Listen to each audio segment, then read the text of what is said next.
नमस्कार दोस्तों। एक खबर जिसने पूरे देश में स्वास्थ्य को लेकर चिंता बढ़ा दी है। केरल में ब्रेन ईटिंग अमीबा के कारण एक महीने में 6 लोगों की मौत हो गई है।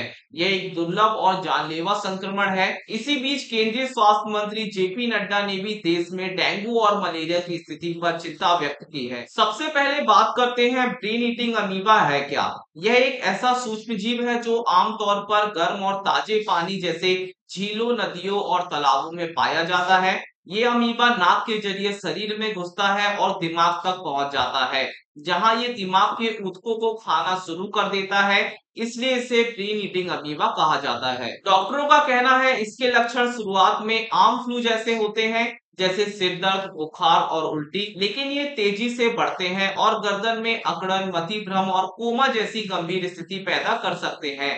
एक बार संक्रमण होने पर इसका इलाज बहुत मुश्किल होता है और मृत्यु दर 97% तक बढ़ जाती है। केरल में हुई ये मौतें एक बड़ी चेतावनी है। विशेषज्ञों का मानना है कि जलवायु परिवर्तन और बढ़ते तापमान के कारण इस तरह के अमीबा का खतरा बढ़ रहा है। राज्य सरकार ने तुरंत अलर्ट जारी कर लोगों से ऐसे पानी में नहाने या गोता लगाने से बचने की अपील की है, खासकर गर्मी के मौसम में। इसी के साथ देश के दूसरे हिस्सों में डेंगू और मलेरिया भी एक गंभीर समस्या बनी हुई है।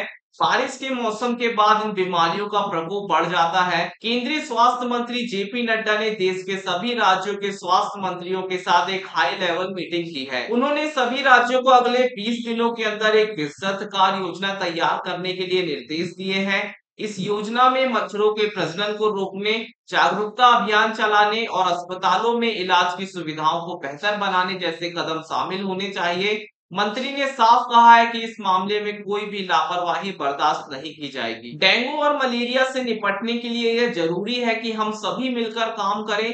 हमें अपने आसपास पानी जमा होने से रोकना चाहिए और मच्छरों से बचाव के लिए सभी जरूरी कदम उठाने चाहिए। इस तरह की बीमारियों से बचाव का सबसे अच्छा तरीका है जागरूकता और सावधानी। केरल में ब्रेन ईटिंग अमीबा की घटना और डेंगू मलेरिया का खतरा दोनों ही हमें हमारी स्वास्थ्य सुरक्षा प्रणाली पर ध्यान देने की जरूरत बताते हैं। ये ना केवल सरकार की बल्कि हम सबकी जिम्मेदारी है कि हम अपने स्वास्थ्य और अपने आस पड़ोस की सफाई पर ध्यान दें। आपकी इस विषय में क्या राय है? हमें इन बीमारियों से बचने के लिए किन किन उपायों को करना चाहिए, हमें कमेंट्स में बताएं। नमस्कार।